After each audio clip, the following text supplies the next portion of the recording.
prices on your website. Is it gonna help? Is it gonna hurt? What should you do? This is one of the most common questions I get from my clients as I am working on their website and kind of talking through what we need to put on their website. I am team put prices on your website, and today I want to tell you why. I'm Jess. I'm a website designer for small business owners, and I love putting prices on websites, and I recommend it because it adds transparency. In this day and age, in this online world, we are looking for transparency and integrity.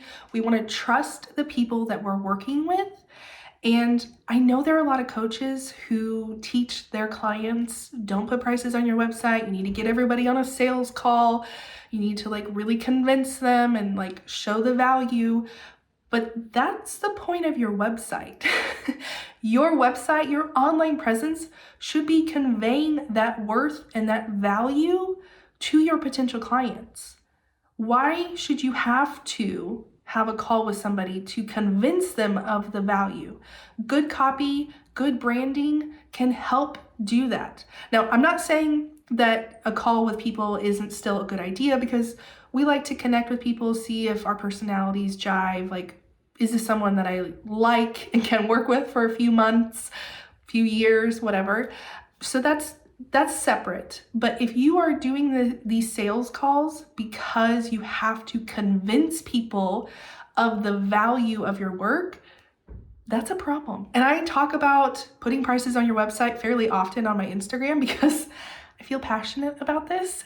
And every time I do, overwhelmingly, people respond and say, yes, I want to see the prices. I want to see that transparency.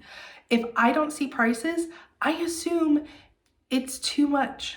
I assume it's $15,000 to work with that person. And I don't want to have to jump through hoops and do a sleazy, slimy sales call with someone to get the price and then be like, great, I can't afford it. I just wasted my time and your time. And now I have to go find somebody else and do all of this again. We don't like it. And honestly, that's another point. We need to think more about, what do we like as consumers? What do you like, having to call people or set up a call to get prices from every single person?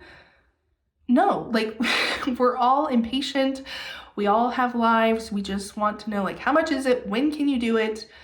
Let's get this over with. Whether it's something for our business or it's something for our personal lives and our home, we just want to know the price up front. So all that being said, here are a few ways you can put prices on your website. First, you can just put the literal price, $1,000 for this package.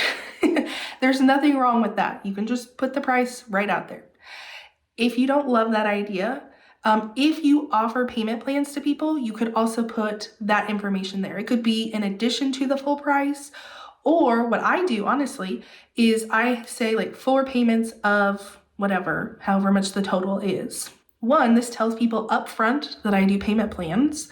And 2, they see a lower price, so then it's not as intimidating. There's not as much sticker shock to the price. And again, it just conveys hey, we do payment plans, which can really ease a lot of that financial stress for people. The other thing you can do is say starting at. This is a great option for those of you who have a lot of variables in your packages.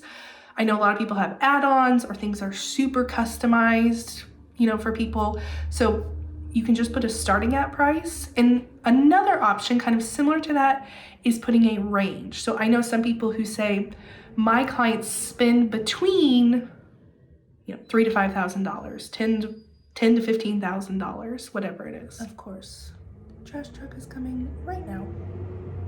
All that to say, make sure your brand and your website are really helping sell your services and products and conveying how great you are.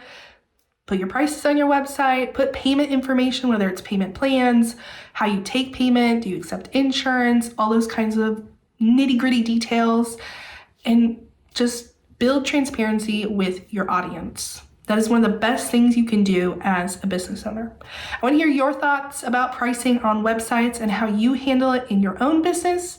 If you love this video, be sure and give it a thumbs up, and I will see y'all next time.